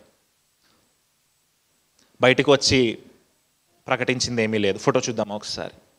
నెక్స్ట్ 5 years పౌలు గారి జర్నీ ఎలా ఉంటుందో ఒక ఫోటో చూపిస్తాను మీకు. జూమ్ చేద్దామా దాన్ని? చూడండి, 23వ అధ్యాయంలో మనం ఏం చదివాం? సమాజ మందిరపు అధికారులు శాన్హెడ్రిన్ యొద్దకు తీసుకొచ్చారు. 24వ అధ్యాయంలో ఫెలిక్స్ దగ్గరికి తీసుకొని వచ్చారు. 25వ అధ్యాయంలో ఇంకొక గవర్నర్ ఫిస్టస్ దగ్గరికి తీసుకొని వచ్చారు. 26వ వచనంలో అగ్రిప్ప దగ్గరికి తీసుకొని వచ్చారు. చివరిగా లాస్ట్గా నీరో చక్రవర్తి, సీజర్ నీరో దగ్గరికి పౌలును తీసుకొని వస్తారు. ఆ తర్వాత ఒక్కసారి విడిపించబడతాడు. మళ్ళీ ట్రోవస్ అనే ప్రాంతంలో మళ్ళీ అప్పచెప్పబడతాడు. నీరో అక్కడ పౌలు గారిని చంపేస్తాడు, తలనరికి చంపేస్తాడు. నెక్స్ట్ 5 years పౌలు గారి లైఫ్లో పీస్ లేదు. నెక్స్ట్ 5 years పౌలు గారు ఇక్కడి నుంచి అక్కడికి, అక్కడి నుంచి ఇక్కడికి తిరుగుతూ ఉంటాడు. కానీ దేవుడు చేసిన వాగ్దానం ఏంటి తెలుసా? అపోస్తుల కార్యం 9వ అధ్యాయం 15వ వచనంలో, నిన్ను రాజుల ఎదుట అధికారుల ఎదుట నిలవబెడతాను. అపోస్తుల కార్యంలో 9వ అధ్యాయం 15వ వచనం. అందుకు ప్రభు అన్యజనుల ఎదుటను రాజుల ఎదుటను ఇశ్రాయేలీయుల ఎదుటను నా నామము భరించుటకు. చూడండి, కనిపిస్తున్నారా రాజులు ఇందులో? ఈ లిస్టులో అధికారులు కనిపిస్తా ఉన్నారా? కనిపిస్తా ఉన్నారా అధికారులు? కానీ విచిత్రమైన విషయం ఏంటి తెలుసా? ఇటు చూడండి, అందరు నన్ను చూడండి. విచిత్రమైన విషయం ఏంటి తెలుసా? రాజుల ఎదుట నిలబెట్టాడు, అధికారుల ఎదుట నిలబెట్టాడు. కానీ ఈ రాజుల్లో, ఈ అధికారుల్లో ఎవ్వరూ క్రైస్తవ్యంలోకి రాలేదు. ఈ రాజుల్లో, ఈ అధికారుల్లో ఎవ్వరూ క్రైస్తవ్యంలోకి రాలేదు. మరి ఎందుకు నిలబెట్టాడు? ఎందుకు నిలబెట్టాడు? ఎందుకు నీరో చక్రవర్తి, సీజర్ నీరో దగ్గరికి పంపించి, కైసరి ఆయనే నీరో చక్రవర్తి దగ్గరికి పంపించి, ఎందుకు పౌలుని చంపే స్థితికి దేవుడు తీసుకొని వెళ్ళాడు? ఒకసారి వెనక్కి వెళ్దాం, 5 years బ్యాక్కి వెళ్దాం. ఆ రాత్రి ప్రభువు పౌల్ని దర్శించి ఏమని చెప్పాడు? ధైర్యంగా ఉండమని చెప్పాడు. ధైర్యంగా ఉండమని చెప్పావు కదయ్యా, ధైర్యంగా ఉండమని చెప్పావు కదా. ఎందుకు నన్ను వాడుకుంటావని ధైర్యంగా ఉండమని చెప్పావు కదా. ధైర్యంగా ఉన్నాను కదా. ఎందుకు ఇంతమంది దగ్గరికి వెళ్ళినా, ఎందుకు సువార్త చెప్పినా సరే, వాళ్ళ ముందు నీ కొరకు సాక్ష్యం పలికినా సరికి వాళ్ళు ఎందుకు మారలేదు? ప్రశ్న వస్తుంది మనకి, ప్రశ్న వస్తుంది మనకి. కానీ ఒక్క సమాధానం, ఒక్క సమాధానం. ఫిలిప్పీలకు రాసిన పత్రిక, ఫిలిప్పీలకు రాసిన పత్రిక 4వ అధ్యాయం 22వ వచనం. ఫిలిప్పీలకు రాసిన పత్రిక 4వ అధ్యాయం 22వ వచనం. సమాధానం అక్కడ కనిపిస్తుంది. ఫిలిప్పీలకు రాసిన పత్రిక 4వ అధ్యాయం 22వ వచనం. నాతో కూడా సహోదరులందరూ మీకు వందనములు చెప్పుచున్నారు, పరిశుద్ధులందరూ, ముఖ్యముగా ఎవరు వాళ్ళు? ఎవరు? కైసరు ఇంటి వాళ్ళు. ఎవరు వాళ్ళు? చివరిగా ఏ రాజు దగ్గర నించున్నాడు? ఒక్కసారి ఆ ఫోటో చూద్దామా. ఏ రాజు దగ్గర నించున్నాడు? లాస్ట్ ఎంపరర్ ఎవరు? కైసరు నీరో. ఎవరైతే పౌలుని తల నరికి చంపాడో కైసర్ నీరో. కైసర్ ఔగుస్తు గుర్తున్నాడా? కైసర్ అనేది టైటిల్, ప్రైమ్ మినిస్టర్ ఎలా అంటాం అలా ఒక టైటిల్. కైసర్ నీరో దగ్గర నించున్నాడో, ఏ కైసర్ నీరో అయితే పౌల్ని తల నరికి చంపించాడో ఆ కైసర్ నీరో అయితే క్రైస్తవ్యంలోకి రాలేదు. కానీ ఎవరు వచ్చారంట? ఎవరు వచ్చారంట? కైసరు ఇంటి వాళ్ళు క్రైస్తవ్యంలోకి రావడానికి దేవుడు అక్కడ పౌలు గారిని నిలబెట్టుకున్నాడు. హల్లెలూయా. గట్టిగా చెప్దామా? భయపడుతున్నావా? ఇంకా భయపడుతున్నావా? ధైర్యం కోల్పోయావా? ధైర్యం కోల్పోయావా? ప్రభు ఈరోజు నేను దర్శిస్తూ ఉన్నాడు. ప్రభు నీతో మాట్లాడుతూ ఉన్నాడు. ఏం చెప్పాడు ఆయన? ధైర్యముగా ఉండము. చెప్పండి, ధైర్యముగా ఉంటాము అనండి. ధైర్యముగా ఉంటాము అనండి. ఇంకా గట్టిగా చెప్పండి. దేవుడు వింటా ఉన్నాడు ఈ మాట. మళ్ళీ ఇంటికి వెళ్ళి ఏడుస్తున్నారేమో, అన్వేషణ అని ఫోన్ చేస్తూ ఉన్నారేమో, శ్వేతక్క అని ఫోన్ చేస్తూ ఉన్నారేమో, భయపడతా ఉన్నారేమో, నిరీక్షణ లేదేమో, ధైర్యము లేదేమో, బలహీనంగా ఉన్నారేమో. బహుశా పౌలు కూడా బలహీనంగా ఉండుంటాడు ఆ సమయంలో. ప్రభు, ఇంతమంది అధికారులు ఎదుట నిలబెట్టావు, ఇంతమంది రాజుల ఎదుట నిలబెట్టావు, కానీ అందులో ఒక్కడు కూడా క్రైస్తవుడు కాలేదే. ఎన్ని వేల కిలోమీటర్లు, ఎన్ని వేల మైళ్ళు తిరిగాను నేను. ఎంతమంది క్రైస్తవ్యంలోకి వచ్చా? కొరింథీ సంఘము, ఫిలిప్పు సంఘము, తెసలోనిక సంఘము, ఎఫెసు సంఘము, ఎన్ని సంఘాలను స్థాపించడానికి నన్ను వాడుకున్నావు. కానీ ఈ 5గురిలో ఒక్కరిని మార్చలేకపోయావా అనుకున్నాడేమో పౌలు గారు. కానీ ఫిలిప్పు పత్రిక రాస్తా ఉన్నప్పుడు ఆయన హృదయంలో ధైర్యం ఏంటా ధైర్యం తెలుసా? మా కాపరివైనందున ఆ ధైర్యముతోటే వాళ్ళకి సువార్త ప్రవచించాడు. కైసరు మారకపోయినా కైసరు ఇంటి వాళ్ళు క్రిస్టియానిటీలోకి వచ్చారు. కైసరు ఇంటి వాళ్ళు క్రిస్టియానిటీలోకి వచ్చారు. హెబ్రీలకు రాసిన పత్రిక 10వ అధ్యాయం 25వ వచనం. హెబ్రీలకు రాసిన పత్రిక 10వ అధ్యాయం 25వ వచనం. 10వ అధ్యాయం 25వ వచనము. మానక ఒకరినొకరు హెచ్చరించుచు ఆ దినము సమీపించుట మీరు చూచిన కొలది అలాగూ ఒకరినొకరు హెచ్చరించుకోవాలంట. మనం ఇంగ్లీష్లో ఎంకరేజ్ అని ఉంటుంది. Encourage each other. ఎంకరేజ్ చేస్తున్నారా? తమ్ముడు చెల్లెలు హాస్టల్స్లో కలిసి ఉంటారు కదా, ఎంకరేజ్ చేసుకుంటున్నారా? Are you encouraging each other? Vishal వివేక్ని ఎంకరేజ్ చేస్తున్నాడా? వివేక్ విశాల్ని ఎంకరేజ్ చేస్తున్నారా? ఒకే ఇంట్లో ఉంటున్నారు కదా. Are you encouraging each other? చెప్తున్నారా ధైర్యము తెచ్చుకోండి, ధైర్యముగా ఉండండి చెప్తున్నారా మీ మిత్రులకి? ఇద్దరు కలిసి ఏడుస్తున్నారా? నేను ఒక చెల్లితో మాట్లాడుతూ ఉన్నాను, అన్న ఏడుపు వచ్చిందన్న అంటుంది. ఎందుకు ఏడుపు వచ్చిందంటే తెలియదు అంట రీజన్. ఎందుకు ఏడుపు వస్తుంది? పక్కన ఉన్న వాళ్ళు ధైర్యం చెప్పట్లేదా? ధైర్యము తెచ్చుకొనుడు. ఎందుకు ధైర్యం తెచ్చుకోవాలి తెలుసా? దేవుడు మనతో మాట్లాడదు. ఎందుకు ధైర్యం తెచ్చుకోవాలి తెలుసా? మా కాపరి వైనందున మాకు ధైర్యముగా. ఒక్కసారి చివరిసారిగా పాట పాడదమ్మా.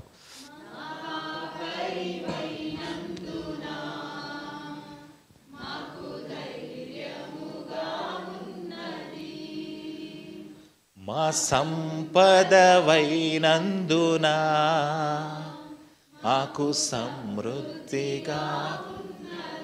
తమ్ముడు చెల్లి, ఈరోజు ఆ ధైర్యము దేవుడే నీకు. No man can replace that position. ఏ మనిషి కూడా నీకు ధైర్యం కాదు. మనిషి వైపు చూస్తూ ఉన్నావేమో ఆ వ్యక్తి సాయం చేస్తాడని, మనిషి వైపు చూస్తూ ఉన్నావేమో ఆ వ్యక్తి నీకు ధైర్యం చెప్తాడని, మనిషిని ఒక బలముగాను చూస్తూ ఉన్నామో ఆ వ్యక్తి నీకు బలము కాదు, బలహీనతే. దేవుడు మాత్రమే ధైర్యం. అలాంటి ధైర్యంలోనికి దేవుడు మనల్ని నడిపించునుగాక. ఆమేన్. దేవుడి వాక్యాన్ని దీవించునుగాక. ఫ్రాన్సిస్.